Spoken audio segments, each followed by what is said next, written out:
So this is something I feel like, if I was the president, and it's unlikely that that is ever going to happen. You never know.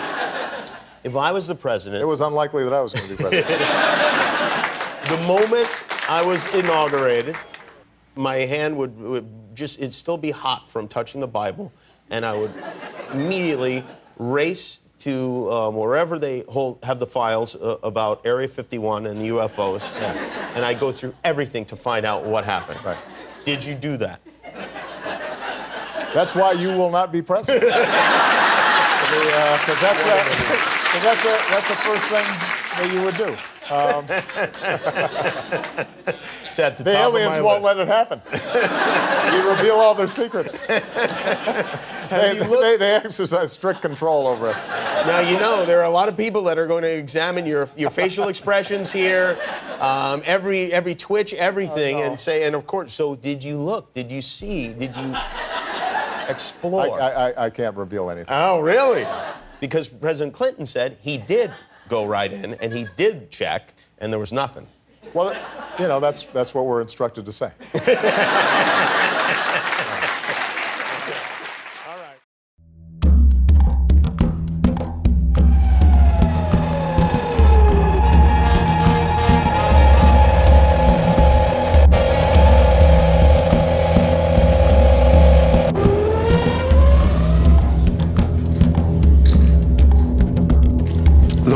The X-Files is the truth is out there.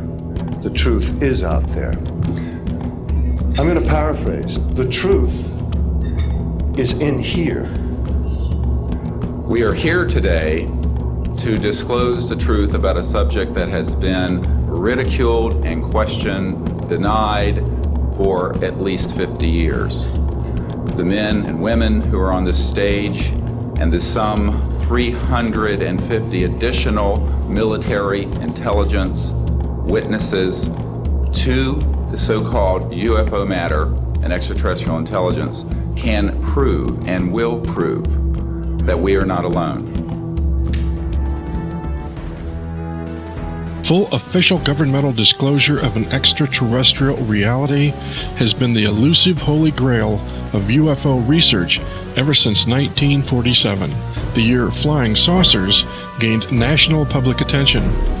Yet despite the many long decades since that time, the government has remained stubbornly adamant that flying saucers are no more than a fanciful absurdity totally unworthy of serious scientific consideration. But all the same, anticipation of official UFO disclosure remains as keen as ever. And over those many long decades since 1947, the pervasive flying saucer mystery itself has evolved into a vast cultural mythology originally spawned from the notorious UFO crash at Roswell, New Mexico. On July 8, 1947, the United States Army reported a crashed flying saucer was recovered near Roswell, New Mexico. But the following day, the Army recanted its sensational claim, stating the debris recovered was nothing more than a lost weather balloon. And for the next 30 years, the Army's official weather balloon explanation remained unchallenged. However, in 1978, a retired Air Force major named Jesse Marcel finally broke silence and revealed the debris he handled at the 1947 Roswell crash was not of this Earth. It should be noted that Marcel made no mention of seeing a crashed saucer or aliens. All he described was seeing a field of scattered metal fragments. But Marcel's disclosure seemed to unleash a cascade of testimonies and conjectures that poured forth from the popular media for the following 2 decades.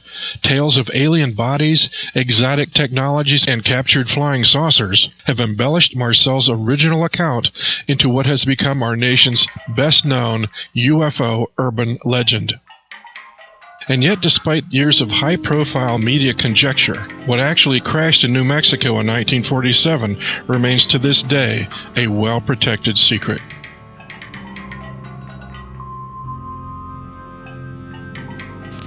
However, what is certain is that on September 15, 1947, just 2 months following the alleged New Mexico saucer crash, President Harry S. Truman signed into law the National Security Act of 1947, which created the National Security Council and America's first peacetime civilian intelligence organization, the CIA.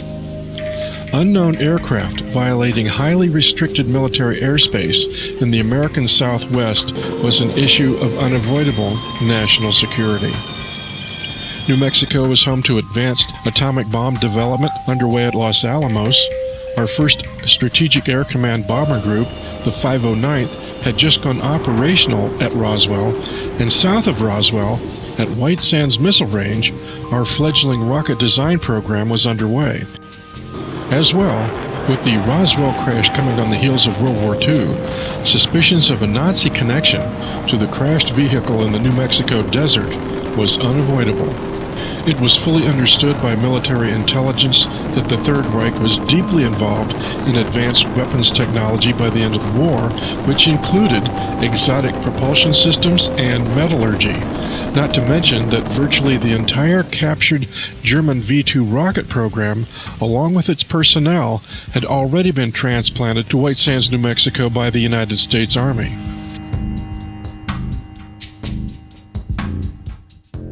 In his book, The Day After Roswell, Colonel Philip Corso revealed military concern that the crashed aircraft debris recovered in the New Mexico desert was also the product of Nazi superweapons science. Conversations with Werner von Braun and Willy Ley at Alamogordo in the days after the crash intimated that there was a deeper story about what the Germans had engineered. The similarity between the Horton Flying Wing and the craft they had pulled out of the Arroyo was no accident. Dr. Hermann Oberth considered the Roswell craft from the New Mexico desert not a spacecraft, but a time machine.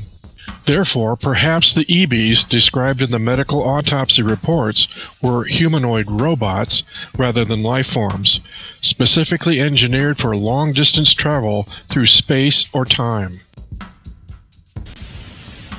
So regardless of whether flying saucers were alien or Nazi or even Russian, the driving Defense Department imperative was to keep the UFO issue locked under absolute secrecy. This phenomenon, whether terrestrial or extraterrestrial, also demonstrated technologies that totally outclassed all of our nation's existing defense hardware, hence the imperative to initiate an emergency program to match those technologies, much like the top-secret Manhattan A-bomb project, intended to match the Germans' atomic bomb project, became a priority. But it is curious to note that origins of the UFO cover-up trace back to Truman's Central Intelligence Agency, which in itself had also become home to Nazi intelligence officer Major General Reinhard Gehlen and his entire staff, which begs the question, were flying saucers and the plot to keep them secret both fully engineered by post-war Nazis?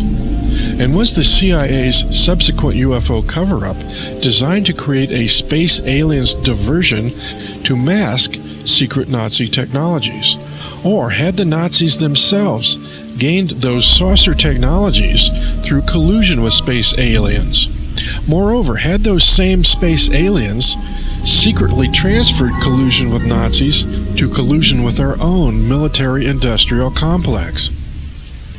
Whatever the answer, it seems perfectly reasonable that presidential administrations going back to the days of Harry Truman and Dwight Eisenhower, who were both fully aware of Nazi personnel embedded in our nation's advanced rocket programs and the CIA, could never disclose the full truth about unidentified aircraft flying in our skies.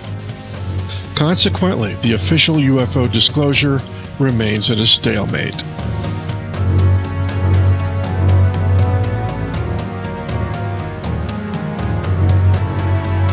Whether related to the Roswell incident or not, over the many years since 1947, a profound alteration of our national defense establishment has evolved, shifting the reins of government power from the executive branch to a covert, interlocking association between defense contractors, aerospace industries, intelligence agencies, as well as international banking and petroleum cartels.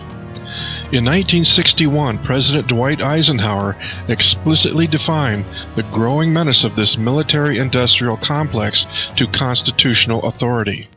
We must guard against the acquisition of unwarranted influence, whether sought or unsought, by the military-industrial complex.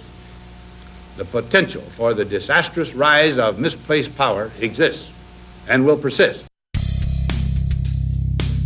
Allegedly, a clandestine treaty and technology exchange with visiting aliens was brokered and managed under the auspices of Majestic 12, a top-secret study group originally assembled by President Harry Truman following the Roswell crash in 1947. And later, President Eisenhower himself was rumored to have secretly met with aliens in 1954. The late Phil Schneider claimed the aliens eventually betrayed this deal. Called the Granada Treaty, this secret agreement allowed the aliens to take a few cows and test their implant techniques on a few human beings, but they had to give details about the people involved. Slowly, the aliens altered the bargain until they decided they wouldn't abide by it at all. As well, Colonel Philip Corso, former advisor to President Eisenhower's National Security Council, revealed the treaty was a Trojan horse. These creatures weren't benevolent alien beings who had come to enlighten human beings. They were genetically altered human automatons, cloned biological entities, actually who were harvesting biological specimens on Earth for their own experimentation. As long as we were incapable of defending ourselves, we had to allow them to intrude as they wished. According to famed test pilot and CIA operative John Lear, it was President Eisenhower who allowed the reins of power to pass from the hands of the President into the control of the Pentagon. Ever since Eisenhower, the real rulers of the nation have been a military junta. If such a legendary scenario is actual fact, for any president to dare disclose such a horror story to the American people would be political suicide.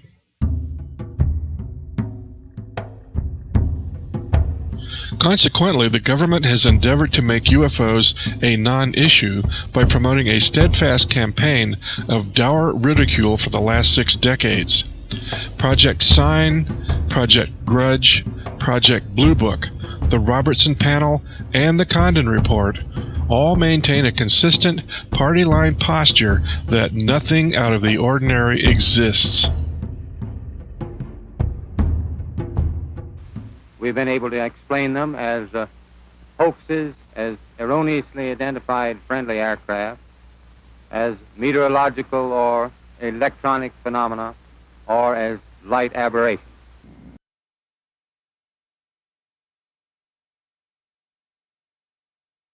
None of the evidence that I have examined would indicate any proof at all that we are being visited by extraterrestrials. We have not been hiding anything. The investigations have been made public. The explanations of those where there is a clear explanation have been made public. Concurrently, an unofficial disclosure campaign promoted through the popular media All corporate entertainment subsidiaries of the military-industrial complex itself took over the public relations marketing of the UFO issue. Alleged MJ-12 member General Nathan Twining encouraged use of this style of entertainment propaganda in order to create a climate of public attitude that would be able to accept the existence of extraterrestrial life without a general sense of panic. The flying saucer craze of the 1950s has evolved into a vast cultural mythos, thanks to a non-stop media blitz that continues to serve up a steady stream of science fiction conditioning to the unsuspecting public.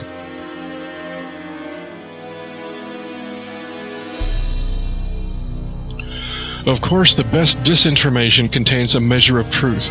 In a document purported to be the transcript of newly elected President Ronald Reagan's briefing on the subject of unidentified flying objects and extraterrestrial visitation of planet Earth, CIA Director William Casey and his advisors shared carefully selected fragments of the alien mystery with the President. If authentic, this text reveals how even our nation's chief executives are at the mercy of whatever information the Intelligence Bureau is willing to divulge.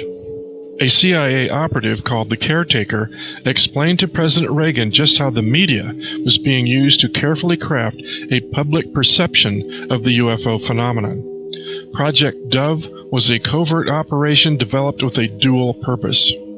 The first person who helped us with this disinformation program was Mr. George Adamski back in the early 50s, and all productions of UFO-related movies. This helps the public to keep their minds open, but also allows us to keep our secret aircraft away from the public's knowledge. The first cooperative venture was the movie The Day the Earth Stood Still. That was a cooperative venture with the United States Air Force and the movie industry. We provided the basic subject matter for the movie Close Encounters. Based on such revelations, we must question just how much UFO truth has our government embedded in 6 decades of Hollywood science fiction films and television programs.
Ultimately, out of this frothy entertainment souffle, what one creature has emerged as the single most iconic representation of extraterrestrials?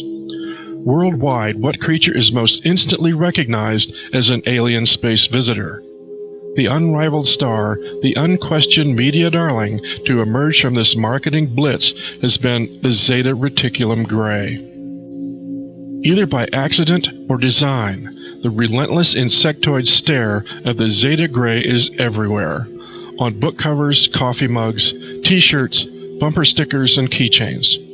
Zeta Gray has been a merchandising phenomena, hawking everything from soda pop to bank cards. The Zetas even abduct the kitty cartoon character Gumby. Clearly, the only alien worthy of officially unofficial notice is the Zeta Gray. Public awareness of these grays first came to light in 1966 with the book Interrupted Journey, which was the account of Betty and Barney Hill's abduction in New Hampshire in 1961. With subsequent books such as Bud Hopkins' Intruders, Ray Fowler's The Andreasen Affair, and Whitley Strieber's Communion, more media attention and credibility has been given to the Greys. However, what seemed at least an attempt at official disclosure came on October 14, 1988, in the guise of a 2-hour television special entitled UFO Cover-Up Live. Promising to expose the real truth about UFOs, this unprecedented special was aired simultaneously in the United States and the Soviet Union. This program promised an open and unbiased examination of the UFO issue. Yet at the outset, congenial host Mike Farrell, from the popular MASH TV series, summarily dismissed the famous Billy Meyer Pleiadian contact case as a complete hoax, without offering viewers the least shred of evidence pro or con to draw their own conclusions. Instead, Farrell proceeded to introduce a disclosure of sorts about the Zeta Reticulum Grays, which obviously was the primary focus of the show. 2 informants purported to be government intelligence operatives, introduced as Falcon and Condor, filmed in shadow and with their voices electronically masked, told the Zeta story. Although no live Greys consented to be shown on camera, a montage of artist illustrations showed the Greys as benign guests of the United States government who had been given a base in Nevada. Falcon and Condor admitted that these creatures came from the Zeta Reticulum star system, but shared no further details as to the nature and purpose of their relationship with our government, save to say the EB, or the extraterrestrial biological entity in custody, was vegetarian, with a hankering for strawberry ice cream. How cute. Yet Falcon's deeply disturbing statement that the aliens had complete control over our nation's most highly guarded weapons installation, Area 51, was casually overlooked.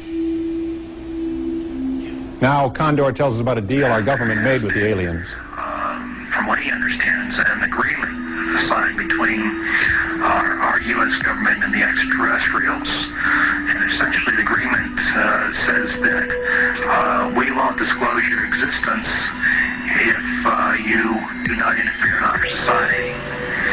And we allow you to operate from a designated base here in the United States. It's in the state of Nevada in an area called Area 51 or Dreamland. The extraterrestrials have complete control of this base, which is located in Nevada.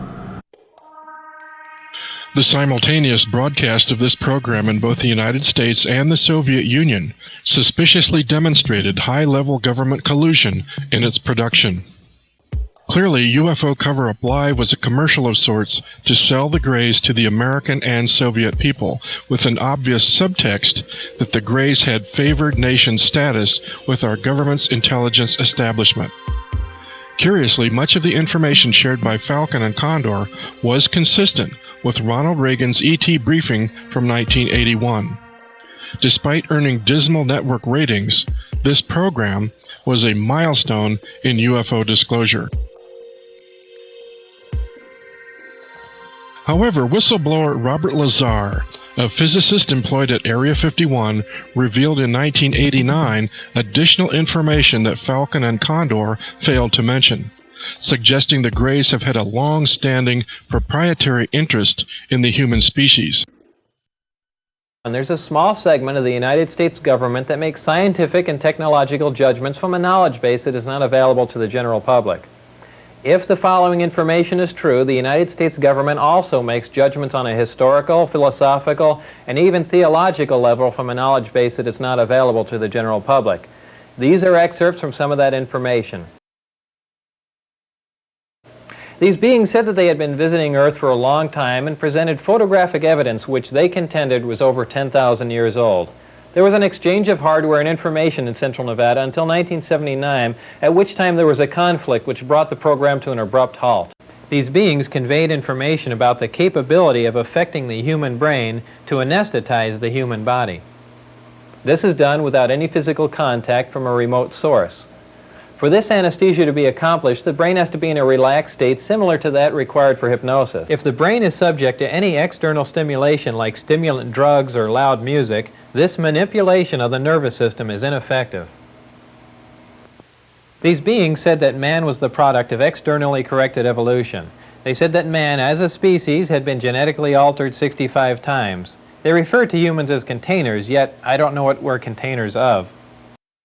If this information is true, perhaps such a disturbing reality explains the official ambivalence toward disclosure. It's one thing to reveal alien visitors, but quite another to reveal alien harvesters, or worse, to reveal that our government is actively assisting such alien enterprises.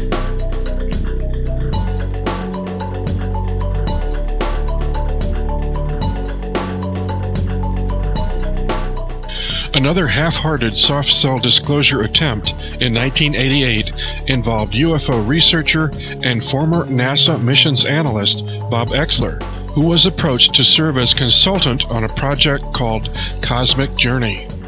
This enterprise, developed by Ringling Brothers, was to assemble a traveling exhibit of rocket and space technology, combined with UFO information, including an actual alien body in cryogenic freeze, to be showcased in cities across the United States. But this project was terminated at the time of George Bush Sr.'s election as president. And then again in the mid-90s, a similar project was under consideration by the city of Scottsdale, Arizona. A permanent space technology exhibit was proposed as a public works renovation project. This exhibit was also slated to include an extensive UFO information component as well. Noted researchers such as Bob Dean, Wendell Stevens, and Jim Dilatoso were to serve as consultants. My UFO art was to be featured in this project as well. But after several encouraging meetings with city planners, this public information project mysteriously evaporated. In 1995, Disney Corporation produced an astounding UFO documentary that was cautiously aired in only 5 cities across the country. In the 1950s, Disney had been approached by the Pentagon to produce films debunking UFOs. 40 years later, it seemed the government was using Disney Corporation for a reverse intent, selling the reality of alien life instead. This TV special was gently masked as a promotion introducing the newest George Lucas Tomorrowland thrill ride designed to acclimate the public to their inevitable alien encounter. Of course, Alien Encounter was the name of the ride. Disney CEO Michael Eisner introduced this surprisingly candid documentary outlining the general history of our government's secret involvement with aliens since the famed Roswell crash in 1947. As well, this documentary revealed both the fact of our military's possession of captured aliens and spaceships, as well as its motivation for absolute secrecy. For governments determined to maintain their authority, extraterrestrial contact is pure dynamite. Currently in 1995, the Federal Emergency Management Agency trains personnel with a manual that suggests techniques in communicating with extraterrestrials encountered in the line of duty. This document is in marked contrast to a federal law passed by Congress in 1969, which makes it illegal for any American to have contact with an extraterrestrial, punishable by a $5,000 fine and a year in jail. Ironically, both documents were composed by a government which refuses to publicly admit that there is intelligent life on other planets. Indications are that government, military, and scientific leaders will soon release nearly a half-century of official documentation of ongoing alien encounters on Earth. Perhaps they feel it would be too embarrassing not to reveal the truth before the truth reveals itself. But these FBI files acquired through the Freedom of Information Act outline nearly 50 years of UFO reports investigated by federal agents all across America. Overwhelming evidence that something sinister is at work. But again, this disclosure effort ran out of steam. The Disney UFO documentary was never aired nationally, and the Tomorrowland Alien Encounter ride was eventually replaced with little fanfare.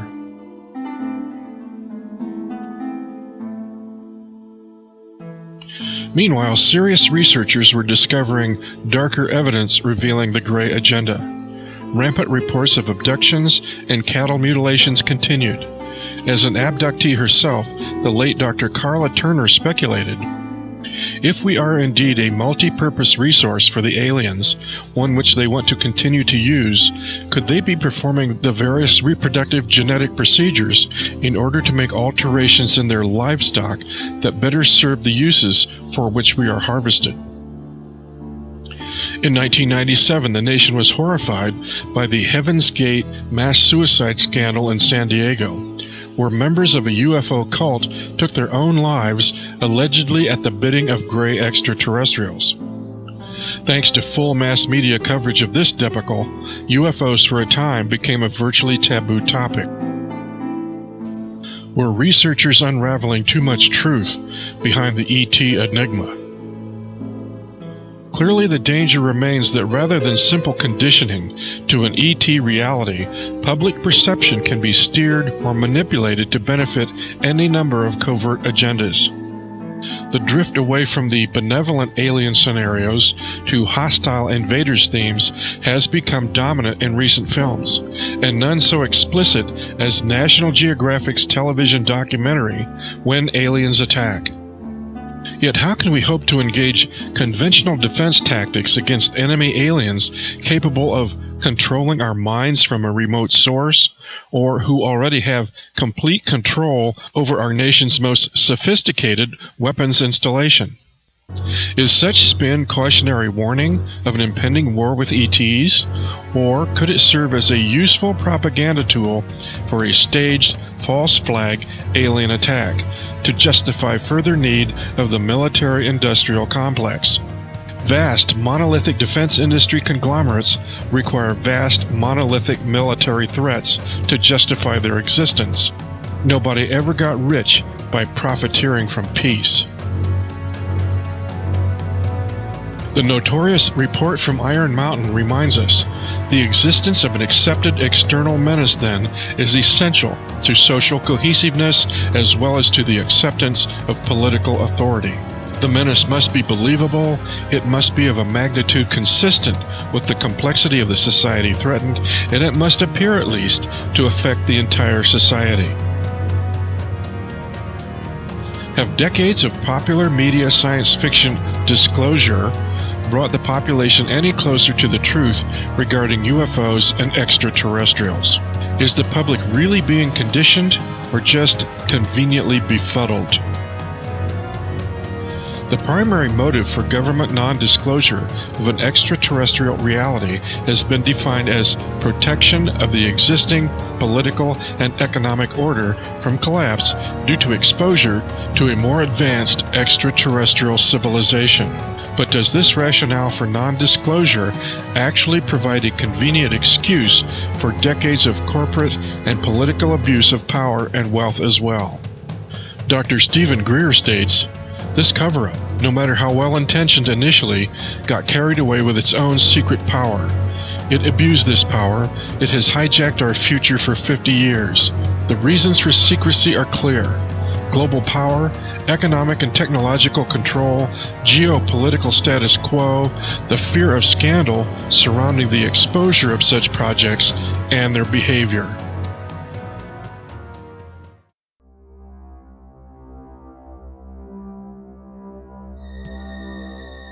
Perhaps a more genuine disclosure program might openly address issues like these. Planet Earth is being visited by extraterrestrials from our solar system, extraterrestrials from other solar systems, benevolent extraterrestrials, neutral extraterrestrials, hostile extraterrestrials, extra-dimensional entities, benevolent, neutral, or hostile, entities from parallel timelines, future or past, angels and demons, inner Earth inhabitants, personnel from a secret Nazi contingent based in Antarctica, Department of Defense black-budget aircraft posing as ETs, a false flag deception to impose a one-world order dictatorship, or all of the above. Or, more than 6,000 years ago, Earth was covertly invaded by extraterrestrial, extra-dimensional entities who continue to manage humanity like their private cattle farm for reasons and purposes we can only guess at. Dr. John Mack was a psychiatrist, writer, and professor at Harvard Medical School who risked his tenured career standing to engage a serious study of the alien abduction phenomenon. He observed, "The idea that we could be reached by some other kind of being, creature, intelligence that could actually enter our world and have physical effects as well as emotional effects was simply not part of the worldview that I had been raised in, so that I came very reluctantly to the conclusion that this was a true mystery." A fictionalized account of his odyssey into abduction research was aired nationally as the CBS TV movie Intruders in 1992. One of this film's characters, a fictional General Hanley of the United States Air Force, very succinctly explained the government's dilemma and position regarding extraterrestrial disclosure. But was anyone paying attention? What would you have us do? Should the President of the United States go on national television and say, "My fellow Americans, we have evidence of a superior culture out there. They come from God knows where. Maybe from outer space. Maybe from some other dimension of existence. They are abducting our citizens on a regular basis, conducting experiments on them, collecting specimens of our ova, our sperm. They have been impregnating women and then later invading those women's bodies again and stealing the unborn fetuses for reasons we can only imagine. Our world, my friend, is based on the premise of a 30-year mortgage. You and I can close our eyes and go to sleep at night because we're pretty sure that the world we know today will be there tomorrow and the next day and the week after that. So I repeat, Doctor, until the day comes when we know what we're dealing with, until we can give solid answers, the policy of this government remains nothing is out there. It's just science fiction, the domain of a very rabid lunatic fringe. Now that the key role Hollywood plays in the UFO secrecy game has been exposed, it's advisable to view future television and film productions with a sharp, judicious eye. Truth of extraterrestrial visitation to planet Earth is an explosive political paradox that, as disclosure advocate Richard Dolan states, is both impossible and inevitable. But until our elected officials muster the courage to fully confront the UFO issue openly, I suspect we will continue to settle for what disclosure may be shared through fictional film characters like intrepid X-Files agent Fox Mulder. I'm the key figure in an ongoing government charade, the plot to conceal the truth about the existence of extraterrestrials. It's a global conspiracy, actually, with key players in the highest levels of power, and that reaches down into the lives of every man, woman, and child on this planet. So, of course, no one believes me. I'm an annoyance to my superiors, a joke to my peers. They call me Spooky. Spooky Mulder, whose sister was abducted by aliens when he was just a kid and who now chases after little green men with a badge and a gun, shouting to the heavens or anyone who will listen that the fix is in and that the sky is falling. And when it hits, it's going to be the shitstorm of all time.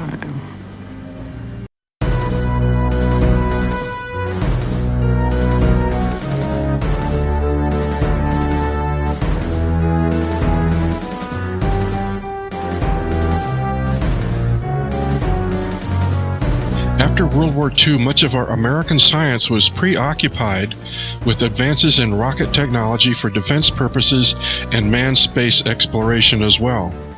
But aside from providing spectacular television news footage, giant rockets were in fact a monstrous waste of energy.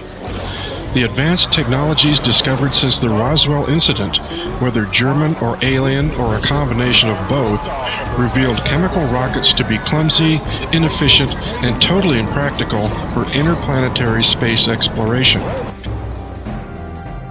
The secret to space travel was understanding and mastery of the unified field, the fundamental fabric of the space-time continuum itself. Ben Rich, the father of the stealth fighter bomber and former head of Lockheed Skunk Works, who was also in charge of operations from 1975 to 1991, confided just before his death in 1995 that the Black Ops Research Group had done just that, mastered field propulsion flight systems. He stated, "We now have the technology to take ET home. No, it won't take someone's lifetime to do it. We now have the capability to travel to the stars. First, you have to understand that we will not get to the stars using chemical propulsion." We already have the means to travel among the stars. But these technologies are locked up in black projects.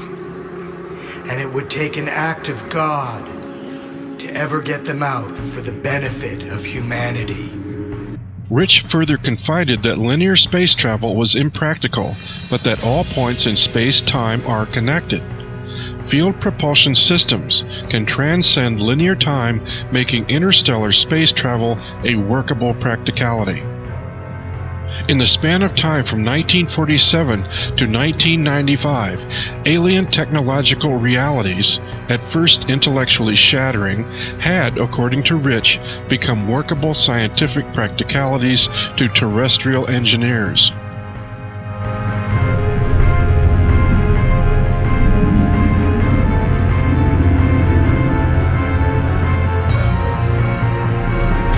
So, are UFOs real? Of course. Are they extraterrestrial? Yes, but some are theirs and some are ours. Then why can't we know about UFOs? Why does this remain a topic that doesn't work socially or politically? What agencies have the motives and the means to keep this issue locked down for more than 50 years? Who would most benefit from UFO secrecy? I suspect the UFO reality is not so much a national defense issue as it is an economic issue. I suspect that full UFO disclosure would reveal not so much that an alien reality would spark mass public panic, but that international bankers, petroleum industries, and multiple defense industries that have kept the human race in virtual economic slavery for more than a century now possess quantum technologies to exploit the natural resources of any planet in the galaxy. Full UFO disclosure might reveal what a threat Earth humans have become to the rest of the universe. The fundamental science of free energy and interstellar space travel was fully described by Nikola Tesla in a New York Times article as early as 1908.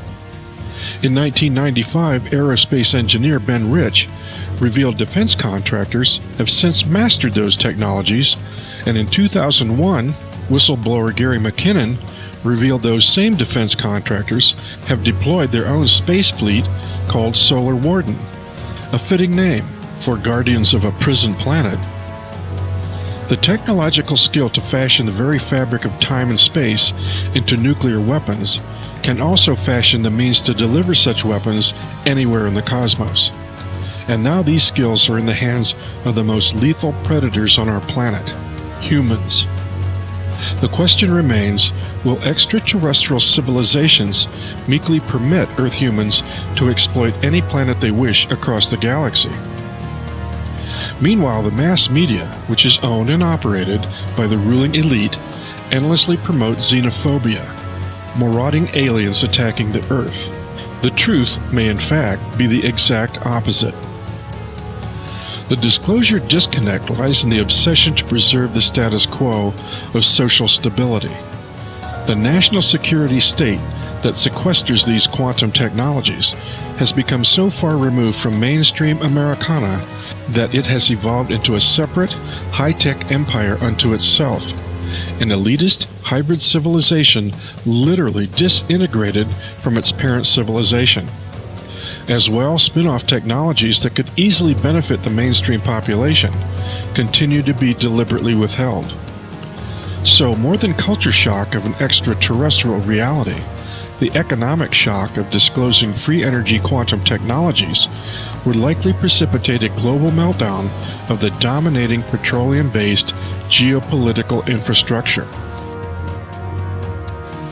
I also agree with Richard Dolan that UFO disclosure is both impossible and inevitable. But disclosure ultimately lies in the hands of the extraterrestrials themselves. And it would require some kind of mass global event that no agency of this earth could possibly deny or cover up. Once accomplished, such an event would likely precipitate a good measure of uncomfortable social, political, and economic restructuring. But it may finally break the bankster stranglehold that keeps civilization from maturing into a responsible social order that has earned respected welcome into a broader galactic community.